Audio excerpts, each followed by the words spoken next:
I want to clarify something very carefully.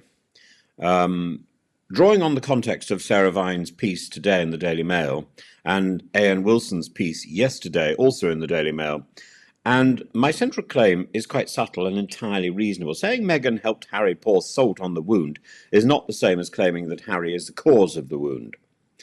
In fact, I've explicitly located that cause elsewhere in the entrenched culture of court politics, the salacious controlling courtiers and the advisors who profit from division, and the tabloid-fueled need for drama in a constitutional monarchy whose true stability depends on restraint and even boredom, tedium. Let me explain this in detail.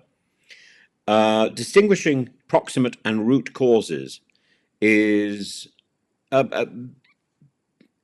basically a definition of proper analysis. A proximate cause, pouring salt on a wound, makes a bad situation worse. It aggravates pain, perhaps not even deliberately, but it doesn't create the wound itself. A root cause is the origin of the harm, in this case the tensions, the mistrust, the mutual suspicions baked into the royal household structure, which I would suggest led to the death of Princess Diana, the former Princess of Wales, and led to the crisis with Prince Harry. My argument is that Meghan and Harry's behaviour might possibly have inflamed or exploited existing tensions. They didn't create them from nothing.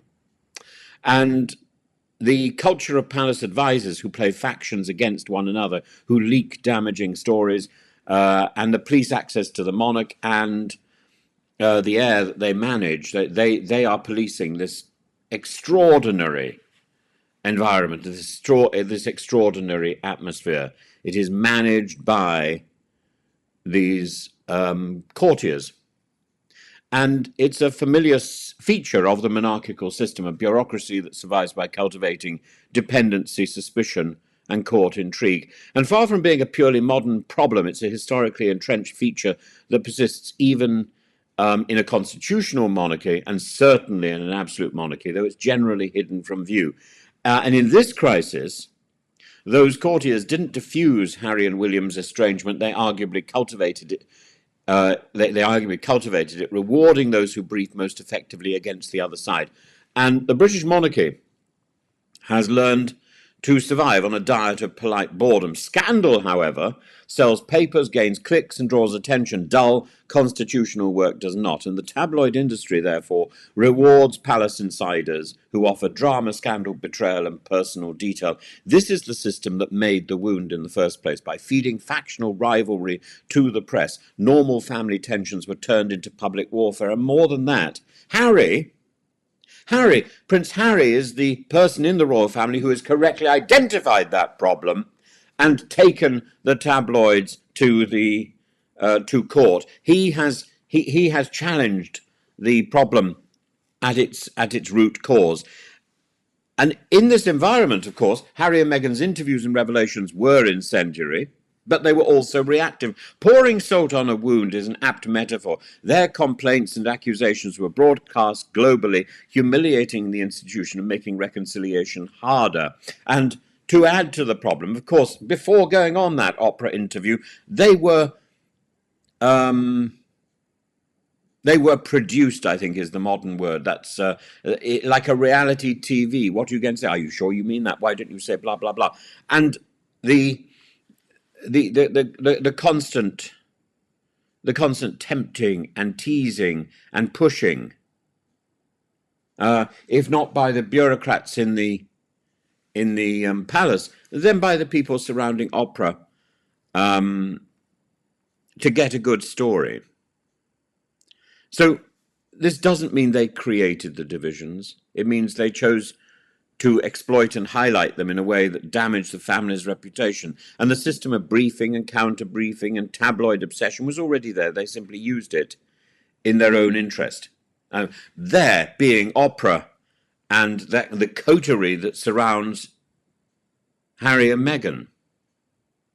Both Sarah Vine and Ian Wilson comment on this polarization. Sarah Vine concedes that Harry's behavior is petulant and childish, which it may be. I think a better word would be naive. But it also says the family has handled the estrangement disastrously. And there's failure of leadership and emotional maturity on both sides. She suggests that the advisors and the press managers are part of the problem, creating an environment of spin and hostility rather than reconciliation. A.N. Wilson argues that the real threat to the monarchy is not Meghan or Harry's PR, but the institution's failure to maintain a sense of mystery, duty, and dignity, instead indulging in PR stunts that invite scrutiny and ridicule. And he essentially says that the family has lost the art of being boring, which is precisely what I have argued is essential to constitutional monarchies' long-term survival. And to say that Meghan helped Harry pour salt on the wound is simply to say she made existing divisions worse, more visible, more painful, more difficult to heal, maybe because she approached Harry's problem as if it were an ordinary family problem, which it is not. It's emphatically not the same as saying Meghan is the cause of those divisions, and the cause lies in a culture of internal rivalry encouraged by cynical courtiers and cynical PR managers, a tabloid press that thrives on scandal, not stability, a family that has lost its ability to manage its own internal divisions with discretion and restraint. And the tribal black and white approach in the comments sections here in YouTube, where one must either hate Meghan or blame William entirely, is both childish and analytically worthless. It absolves the institution of serious reflection, and it allows the real sources of dysfunction to persist unchallenged. And I'm sorry I have to respond in such detail to the comments, but the comments are just simply insane. They don't listen to the full piece, and they assume I'm on one side or I'm on the other. I am on one side. I'm on the side of Prince Harry. I'm on the side of the King and of Prince William.